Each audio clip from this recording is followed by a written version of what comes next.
Assalamualaikum warahmatullahi wabarakatuh. Perkenalkan, nama saya Selvi Dwi Indriani, NIM 1910604016, Prodi Manajemen Zakat dan Wakaf, Fakultas Ekonomi dan Bisnis Islam, Universitas Islam Negeri Raden Patah Palembang.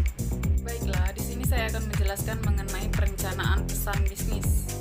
Pada dasarnya, perencanaan memiliki arti yang sangat penting dalam berbagai aspek kehidupan manusia, baik dalam dunia bisnis maupun non-bisnis.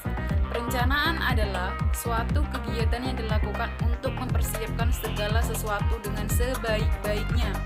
Perencanaan yang baik akan mempermudah pencapaian tujuan dengan cepat, tepat, dan mudah. Perencanaan pesan bisnis yang baik diharapkan dapat menjawab berbagai pertanyaan, seperti apa pesan bisnis yang ingin disampaikan kepada pihak lain, bagaimana penyampaian pesan bisnis, siapa yang menyampaikan pesan bisnis, mengapa pesan bisnis itu perlu disampaikan, dan kapan sebaiknya suatu pesan bisnis disampaikan kepada pihak lain. Adapun tahapan perencanaan pesan bisnis, yang pertama itu ada tujuan penyampaian pesan bisnis.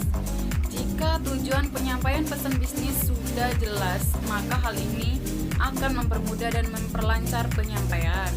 Yang kedua, menganalisis audiens.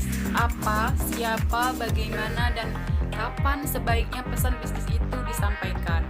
Tiga, menentukan ide, gagasan pesan bisnis. Dalam hal ini, yang menjadi fokus adalah apa substansi pesan bisnis yang ingin disampaikan kepada pihak lain. 4. Membuat outline perorganisasian pesan bisnis.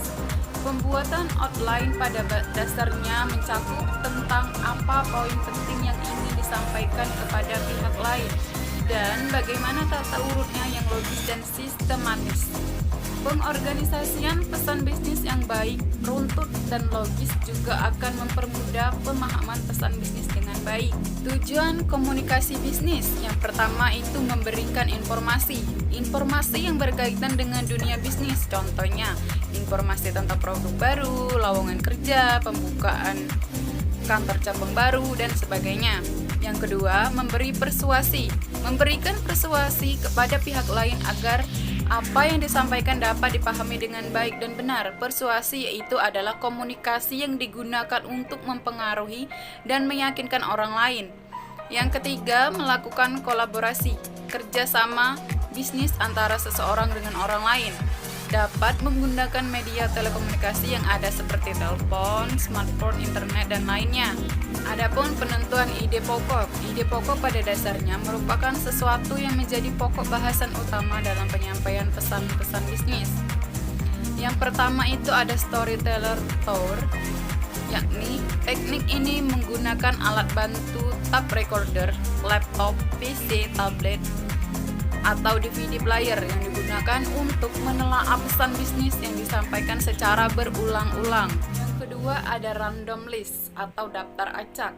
Untuk dapat menemukan ide pokok, seseorang perlu menulis atau menuangkan segala ide atau gagasan yang ada dalam pikirannya di atas kertas kosong secara bebas. Yang ketiga ada CFR, Consultant Finding Recommendation Worksheet, yaitu menggunakan lembar kerja, kesimpulan, temuan, dan rekomendasi. Yang keempat, ada journalistic approach, yaitu pendekatan jurnalistik. Suatu pendekatan untuk menemukan ide pokok dengan menggunakan berbagai kata tanya yang lazim digunakan jurnalistik dalam memperoleh suatu berita yang menarik dan terpercaya. Yang kelima, ada question and answer chain, yaitu pendekatan rantai tanya-jawab, salah satu pendekatan yang digunakan untuk menemukan ide pokok dari sisi perspektif audiens. Misalnya, pertanyaan tentang apa ide pokok audiens dan apa yang diinginkan atau diharapkan audiens. Seleksi saluran dan media.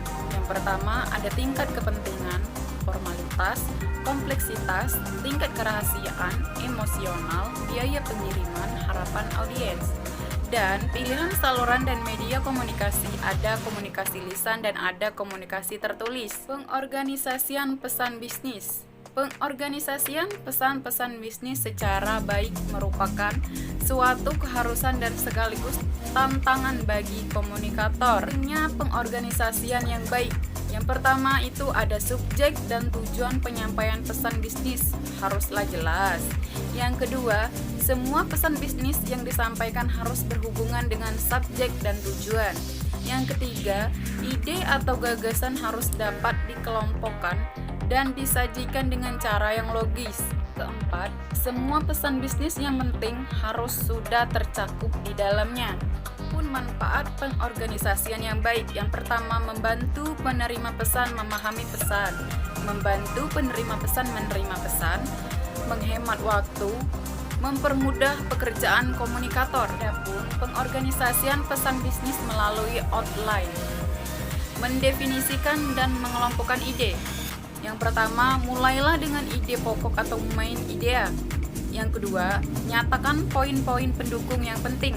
Ketiga, memberikan ilustrasi dengan bukti-bukti. Tentukan urutan dengan rencana organisasional. Yang pertama, pendekatan langsung atau direct approach.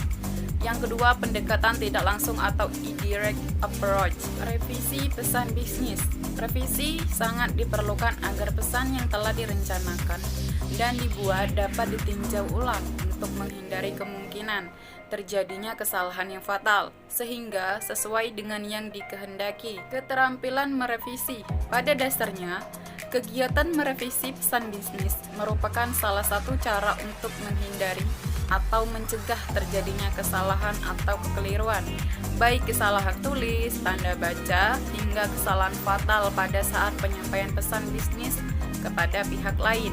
Hal yang dilakukan dalam merevisi pesan, yang pertama, mengedit isi dan pengorganisasiannya, yaitu melakukan pemeriksaan ulang atas substansi suatu pesan. Kedua, mengubah gaya atau style penulisan. Pada umumnya, gaya penulisan pesan bisnis selain bersifat formal, dengan tetap memperhatikan tata cara penulisan yang baik sesuai dengan kaidah-kaidah kebahasaan, juga tetapi harus menarik perhatian bagi penerima pesan. Yang ketiga, mengedit format. Mengedit format secara keseluruhan. Jika format penulisannya menarik, maka penerima pesan akan tertarik untuk membacanya. Mungkin itu saja yang dapat saya presentasikan. Semoga ilmunya bermanfaat. Saya ucapkan terima kasih. Wassalamualaikum warahmatullahi wabarakatuh.